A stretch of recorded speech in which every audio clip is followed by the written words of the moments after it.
Well, welcome. Thank you for joining me for a Cape conversation. I'm here at the lovely Craft Family Clubhouse of the Boys and Girls Club. We're going to talk to Dean Coe, Sandwich Kiwanis, and we're going to talk to Ruthie Provost, the Executive Director of the Girls and Boys Club. So come along, join me in a Cape conversation.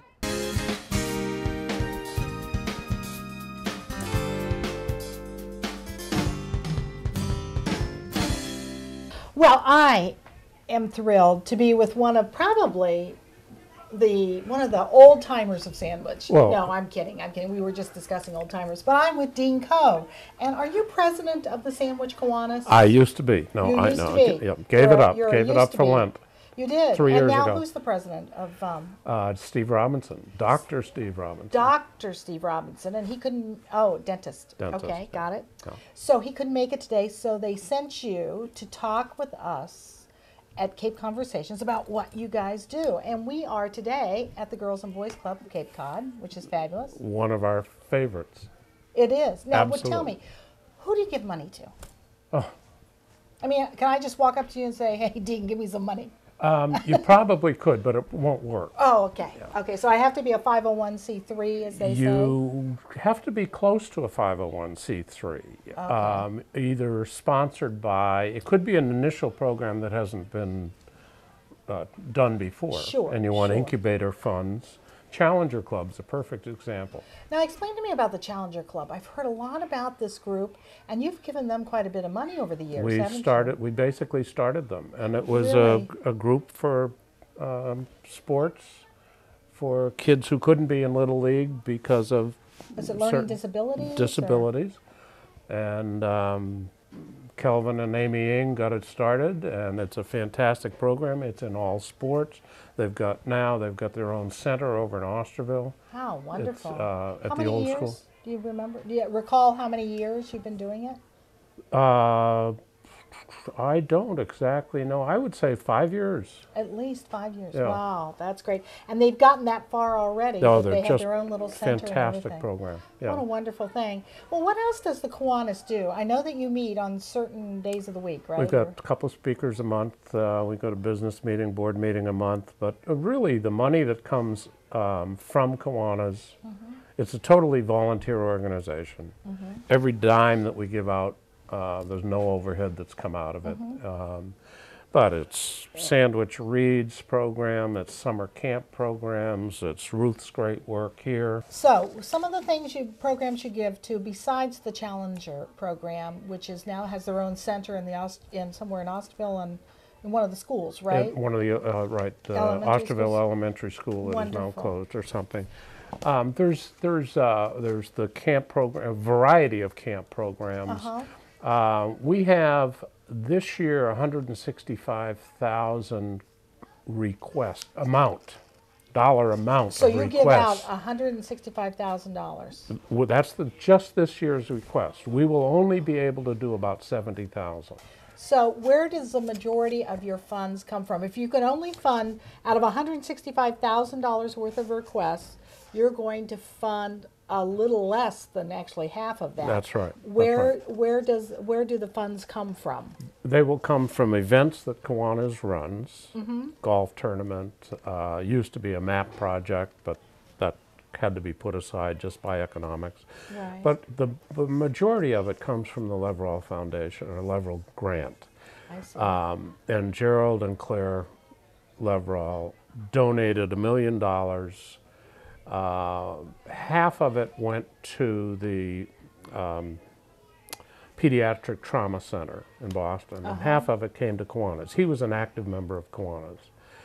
The proceeds from those funds give us approximately $70,000 to $80,000 a year, Wonderful. and that's all right here in town. That's wonderful. That's wonderful. So you give primarily to organizations that are based in town or that do good throughout the Upper Cape? Based in town predominantly. There may be some overspread. We're in Mashpee today. Yeah. But they serve a large area. Exactly. But a lot of the money that has come towards this organization has been for Sandwich kids to be able to come here and participate in it. Oh, that's wonderful. That's And it absolutely isn't just money. The Kiwanis does a lot in terms of public participation, working projects. We're do the highway cleaning on 6A. Yeah. There's just a number of putting talent to use besides just giving money. Well, it's kind of interesting to me because when I was growing up, I'm from the Midwest, and my father, was a part of. I think it was in the Midwest. The big thing was the Elks, and they did good works. They were a civic organization, and he was also a Mason, because my grandfather had started it in our community. And again, it was all about the good works that they could do, for the community. And they had several things. And is it hard to get members now? I mean, are you still looking for members? I would say the predominant population is retired within Kiwanis. They've got a little more time to give to it. And the other thing that's really important here is that Kiwanis is unique in Sandwich in that it's a 501c3 organization. Most Kiwanis clubs are not. So this means if you wanted to give as an individual to one of the projects that we're working on, you could do that and receive the tax benefits of that. Well, now, do you ever solicit funds from the general population? We haven't. We have programs that we invite people to come to and pay a fee to get in. Yeah, right. But no, we haven't. But that's something that we've got to begin to look at. Sure. Because we've got a sizable grant with the Leverall. Now, how can we maximize that and get other people to participate and do more? Well, it used to be, as I said before, my father did so many things, you belong to civic organizations, that, and because people had the time to do it, it was a part of it was almost a mandate for your business or whatever you did for a living to be a part of something else, you had to do it to make your business work in the small community. And now everybody works everywhere, and husband and wives are both working, so sometimes it's, double shifting kids and all of that. And also kids, I think, do a lot more today than they certainly used to do. But do you find that with your group that you are still able to do the projects you want to do, even though you're a smaller group than what you want to be? Or is it everybody just works twice as hard? Everybody's really tapped out, but the fun of it is the participation. Right, the camaraderie. Yeah, it really is. I mean, we go and cook at the Challenger Club cookouts, and we have a ball. Yeah. We're doing a great thing for them, but we're having a ball. Right, you're having fun. Yeah. Now, what days do you meet? We meet on Thursday evenings. And where do you meet? We meet 2 times a month at Daniel Webster for speaker meetings. Wow. And then we're at the British Beer Club pub. Yeah. So you meet every other week or every week? You meet every week. We meet every week. And so the first, and it's the second and the fourth meetings are at the Daniel Webster, and we'll have a speaker meeting. Any one of our grant people, like Ruth, for example, with boys, will come and talk more. We're going to meet her in a minute. Yeah. Great. We'll talk about Boys and Girls Club. Okay, great. Somebody else will come and talk about Stu might come from the library and talk about the grant that he's received. Sure. So that keeps us informed, and it also allows us to really get on a more personal basis with the recipient. Sure. Find out, what really makes their program tick. So will you, and the other meetings that you do at the British Beer Company, will you one of those? Will you do that when you go to those meetings? There's not a speaker. It's just more for the camaraderie and talk about Kiwanis business. It's business. It's planning. Right. That's great. That's good. And again, the time and the days of the week. Thursday nights. 6:30-ish. 6:30-ish.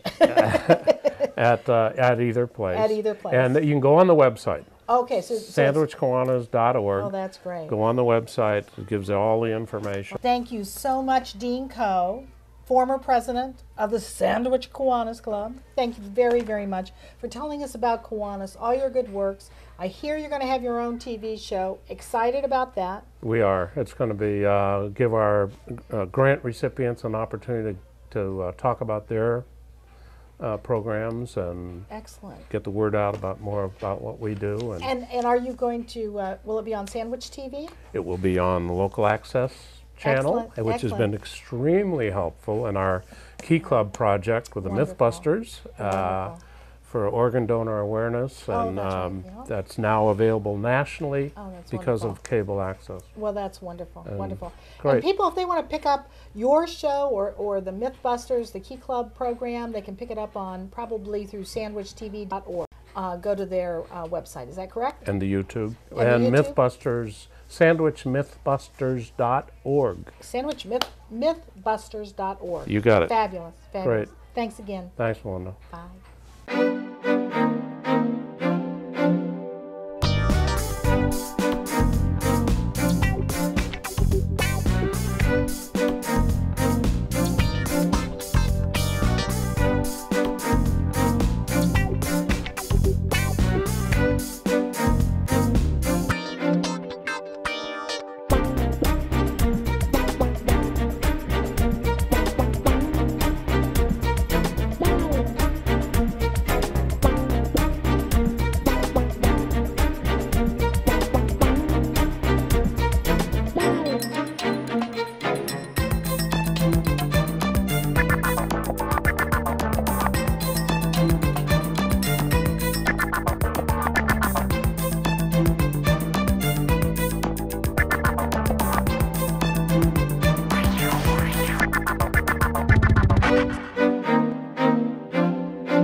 Well, I'm now joined by the wonderful, the talented, the former state representative for Sandwich and surrounding areas, Ruth Provost. How are you today? It's good to be here, Melinda. Thank you for having me on your show. Well, how could I not? When all I heard from Dean Co. and about the Kiwanis was, oh, and we give a lot of money to that Girls and Boys Club for all the works they do. They do. They're awesome. You know, the Boys and Girls Clubs of America and Kiwanis International have a partnership at the national level because they realized in 2004 that nobody can serve kids alone. And so that partnership really encompasses Kiwanis and Boys and Girls Clubs across the nation. So it's really a wonderful synergy for me as a Kiwanian and as the director of the Boys and Girls Club to be part of both organizations. And I've been trying to actually tie all three together with a national partner that we have, which is Operation Military Kids, which is another partnership to support kids with deployed parents. So I've actually been recruiting from the Kiwanis to do cookouts at the Operation Military Camp, which is going to be at the YMCA Camp Linden, which is how things on Cape Cod work. So it's all about collaboration. It is. And that's wonderful. Now, how long has the Girls and Boys Club been here? We have been here since 1997, so we're going on our 14th year of being in operation. It's an awesome place. We've grown over the years. The facility hasn't grown, unfortunately. You're burgeoning at the seams. We are busting out at the seams. We're serving 916 Cape Cod kids. Wow. Yeah, I sometimes feel like the little old lady that lived in a shoe. Well, now tell me though, where do these kids come from? They can come from any town on Cape Cod, any place. Primarily the Upper Cape, Mashpee, Sandwich, Bourne, and Falmouth, Barnstable, mostly because of geography and lack of public transportation. Right. Although people can have the B bus, pick up their kids. We've had kids do that. We have people carpool in. Right now in the winter months, more during the week, Mashpee, because the schools are right behind us, the kids can walk over. School vacation weeks, and in the summer, we pull from all over. Oh, that's wonderful. So we have about 80 to 100 Sandwich kids every year who are part of the club. And so the Sandwich Kiwanis give scholarships, gives things for those They programs actually for give those us kids? a grant. We use it to pay for membership for sandwich Oh, I see. families, Okay. some summer camp scholarship money for Right, kids that right. can't afford to go to camp otherwise. And Sandwich actually went to 10 half days about 2 years ago. It is professional development time, so you know Yeah. they are going to classes Right, and developing right. the Well- skills they need to serve kids in this next century. Which what it means is that More those, kids. yeah, and those kids would be going home alone if their Ah, parents are there you working. go. 41% of our parents here at the Boys and Girls Club are single parents. So Wow. we really get this. And so what we do is we take our vans, we have Uh-huh. two 15-passenger vans, we make a run through all 3 K-8 schools on the half days at both pickup times for the younger kids and the older kids. Wow. And we bring the kids over here, they have lunch, we bring in staff, they can do their homework like they can do here every day of the week. They can play in the gym, do art projects. And so we make sure, and we charge $5 for gas, and if they can't pay it, we just let it go Right. by the way. Right. But the reality is, for those kids that come here on those half days, they would be going home alone, or their parents would having to be paid a lot more to send them to an after-school program. Now, did you notice, now we've been in a recession for 2 years, did you notice that, you know, it We went had up? a huge upsurge in kids the first year of the recession. We're serving 916. We went to 1,028 the first year. Wow. As parents could no longer afford after-school options. For example, rec programs run 170, 160 a week. Local nonprofit that runs an after-school charges $99 a week. Right. By comparison, the Boys and Girls Club is $50 for the entire school year. Right. So we're essentially free. So that's a huge savings for working families. Or And non-working families who are trying to find odd that's jobs right. and what have And you. what happened was those parents couldn't afford those more expensive options, so they came here while they were still working. Fortunately, as the recession's gone on, they have dropped out of the work pool or lost their positions, and our numbers dropped down to 926, and this year 910. And our families have gotten poorer. Or 3 years ago, 17% of our families were earning $20,000 or less. Last year, a full quarter were earning $20,000 a year or less. This year, I didn't think they could get any poorer after 3 years of major Right. recession. This year, our statistics come out in January 1. We looked at our numbers, and it turns out that almost a third, 27% of our parents, earn $20,000 a year or less, and that's what they're trying to And support. they're single parents. Well, a lot of them are, 41%. They're trying to Right. support their families on Amazing. $20,000 a year or less. On Cape Cod. On Cape Cod. Very difficult. Which is thing to why do. we feel such an important niche here at the Boys and Girls Club. Oh, of course you do. Of course you do. And without the help of the Sandwich Kiwanians and other groups like the Oh, absolutely. other grants that you It's get. grant funding, it's individuals. Right. We run a fabulous golf tournament in New Seabury Yeah, August I know 8th, about that, yes. which raises an awful lot of money Right. to support the place. Right. And you know, people are very generous because they understand that kids need a safe place to go. And the reality is, if you have kids that are going out in the streets or hanging over at South Cape Village or Mashpee Commons, On a skateboard. on a skateboard, They're in trouble. they're in trouble. If they're out on the streets alone and unsupervised, That's right. they're likely to do things you and I would not approve of. Right, right. Well, now tell me, Ruth, I know that, how long have you been the executive director? I've been here for 8 years. 8 years. It's been That's awesome. amazing. And I like to call myself a recovering politician because, frankly, I love what I'm doing now. Yeah, It is that's an great. amazing That's thing. great. You know, I get to spend time with the kids. I write grants. I do the marketing. Sometimes I'm in the kitchen washing the dishes. You know, we have an education program, a health and fitness program, an art program. We just got all new computers, so the kids are doing Wow. digital photography, not digital photography, but what is it when, claymation movies. Oh, wow. The first How time great. ever. So Sandwich TV, watch out because, you know, we're Wouldn't that we're be moving great? along. But wouldn't it be great if you could take some of those, put them together, and then to have, you know, a half-hour show of these little shorts that the kids do? We did. We brought the parents in to see the Oh, that's claymation wonderful. movies. We That's had popcorn. wonderful. It was great. That's wonderful. It was wonderful. So the things that we do here, really, the kids don't know it, but it's all high impact because they're Sure. learning and they're doing Sure. things that have meaning. So we run a drug and alcohol resistance program, Melinda, that the schools pretty much have had to cut because of budget reasons, and the DARE program's no longer in place. This summer we had 3 12-year-olds over at the local skateboard park They weren't part of the summer camp. All of a sudden they showed up. It's like, what are you doing here? Well, because they'd been through our drug and alcohol resistance program, and we bring the sheriff, the DA, health providers in to give them the facts, just the facts about what's going on in the real world around drugs and alcohol. They knew enough to walk away when someone offered them something. And we told them how proud we were of them. I mean, we truly were. And then we looked at them and we said, what's your next step?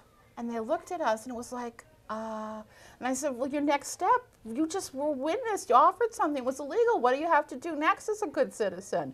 And in the end, they got around the snitching and the whole thing, and they actually went and reported it to the police. Wonderful. Now, I'm not saying they will never indulge, but for that day in August last year, those 12-year-olds made a good choice. Sure, sure. And isn't it, life is all about choices. It really your is. life, And no matter that's your age. what we do here. We try and help kids learn to make good choices. Common sense. Yeah. Common sense. And in fact, I am Miss Manners on Friday. We feed every kid in the club a free dinner on Friday. Oh, that's And great. I do manners. There we go. That's great. And that's it is fun. That's wonderful. And, you know, you're really, really servicing a real need in the community and across Cape Cod. And hopefully and eventually, I'm sure there'll be another, you know, maybe there'll be another Girls and Boys Club that you'll oversee in the Lower Cape or what have you. There's a huge need. And a teen center, which I know you need. And this all came about because of some very special people here in Mashpee, as I believe. Not just Mashpee. Boys and Girls Club is only located in Mashpee because it's central to every town on the Upper Cape. It's no more than 15, 20 minutes away from any one of the surrounding communities, Barnstable to Bourne.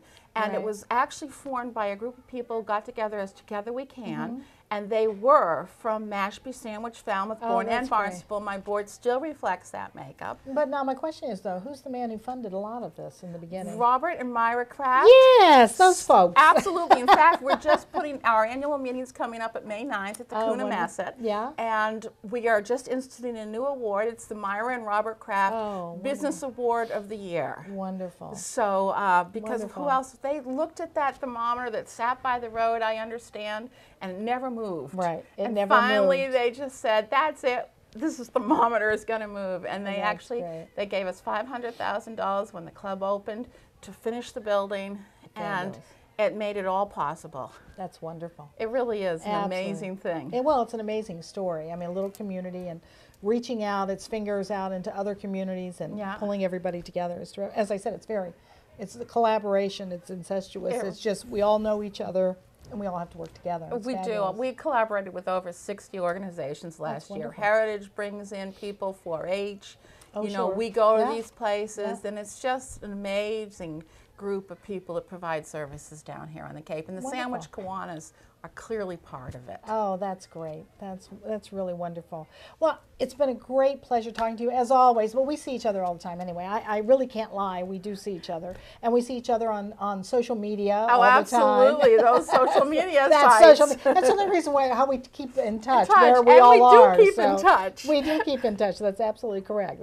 Who's going to the Daniel Webster, who isn't, all that good stuff. That's right. What are we making for dinner? Yeah, all that good stuff that we're all interested in. We are, although, you know, there are other sites better than that for business purposes. Yes, I understand that for sure. But I just want to thank you. I also want to thank you for what you do. I think it takes probably much more patience than I would ever have in 150 years. I have 6 grandchildren, and we were all together on Easter. And I'll tell you right now, after there are 5 of them are boys. After the 5 boys reenacted Lord of the Flies, that's what it seemed like to me in my backyard, with bows and arrows, Nerf arrows, and craziness, and rolling in the grass and all this nonsense, I was exhausted. I was totally exhausted. How you do this every day with a smile on your face, God bless you. Melinda, it is not me, it's my staff. I have the most fabulous staff in the world. Oh, that's great. They are hardworking, they care about kids, they come from backgrounds where they've been involved with working with kids in the past, and they really take the time to listen to what the kids are saying and to work with them. We actually are running a mentoring program right now, and each one of them is working individually with 3 or 4 kids to make sure that they get their homework done. Our education director has her master's in ed so the kids can do homework. We do free individual tutoring. My gym director has his BA from Bridgewater and Recreation. So they're an amazing group of people. Well, that's great. That's great. Well, thanks again. Oh, Melinda, you're a it sweetheart. is my pleasure. We'll see you around the Daniel Webster. Or Facebook. Or Facebook, for sure. Anyway, Bye. Thanks so much. Thank you for joining me today for a Cape Conversation. We've been at the Cape Cod Girls and Boys Club located in Mashpee. And we were talking with the Sandwich Kiwanis Club as well, Dean Coe, and it was a great show. And I really, really appreciate Ruth Provost and Dean Coe for joining me today. So, for the rest of you out there, if you've got an idea for a Cape Conversation, please contact Sandwich TV and let them know what your idea is. Next time, join me for a Cape Conversation. Yeah! Yay!